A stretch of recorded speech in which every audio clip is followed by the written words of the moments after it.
বঙ্গভূমি, মানুষের সাথে মানুষের পাশে। সেদিনের গঙ্গাসাগর মেলা স্বামী স্ত্রীকে আলাদা করে দিয়েছিল, কিন্তু তাদের মধ্যে ভালোবাসা ছিল অটুট। সেই জন্যই ১৩ বছর পর ২০২৪ সালের গঙ্গাসাগর মেলা মিলিয়ে দিল স্বামী ললিত বারেদ ও স্ত্রী ঘুরবাড়ি বারেদকে সৌজন্যে কলকাতা পুলিশ। ললিত নিজের স্ত্রী ও সদ্যজাত সন্তানকে নিয়ে কলকাতায় এসেছিলেন ১৩ বছর আগে। তখন তিনি ছিলেন যুবক। স্ত্রীর মানসিক চিকিৎসার জন্য কলকাতায় এসেছিলেন তারা। তখন চলছিল গঙ্গাসাগর মেলা। সেই ভিড়ের স্রোতে স্ত্রী ও সদ্যজাত সন্তানকে হারিয়ে ফেলেন ললিত। এরপর দীর্ঘ সময় খোঁজাখুঁজি করেও স্ত্রী পুত্রের কোনো খোঁজ পাননি ললিত। ভারাক্রান্ত হৃদয়ে বাড়ি ফিরে তিনি সিদ্ধান্ত নেন তিনি জীবনে আর কখনো বিয়ে করবেন না। এরপর প্রতি বছর গঙ্গাসাগর মেলা এলে নিয়ম করে খোঁজ নিতেন স্ত্রী ও পুত্রের। তিনি বিশ্বাস করতেন একদিন স্ত্রী ও পুত্রকে খুঁজে পাবেন তিনি, আর সেই বিশ্বাস মিলিয়ে দিয়েছেন স্ত্রীকে।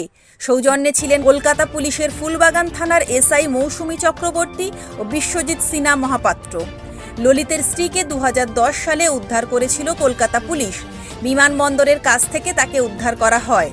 কোলে ছিল ১১ দিনের শিশু। তার মানসিক সমস্যা ছিল।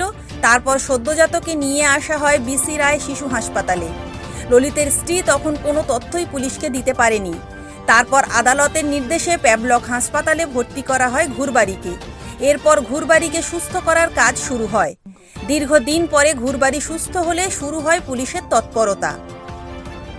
যদিও ঘুরবাড়ি তখন পিছনের অনেক কিছু ভুলে গিয়েছেন, তবুও যা বলেছেন তার উপর ভিত্তি করে সাব ইন্সপেক্টর মৌসুমী চক্রবর্তী ও বিশ্বজিৎ সিনহা মহাপাত্র কাজ চালিয়ে যেতে থাকেন।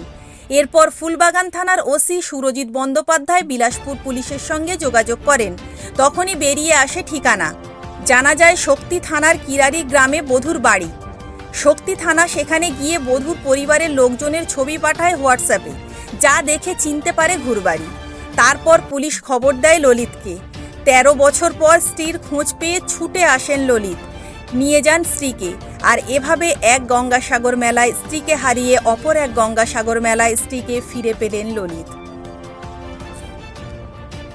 সাগর থেকে বঙ্গভূমি নিউজ টিম।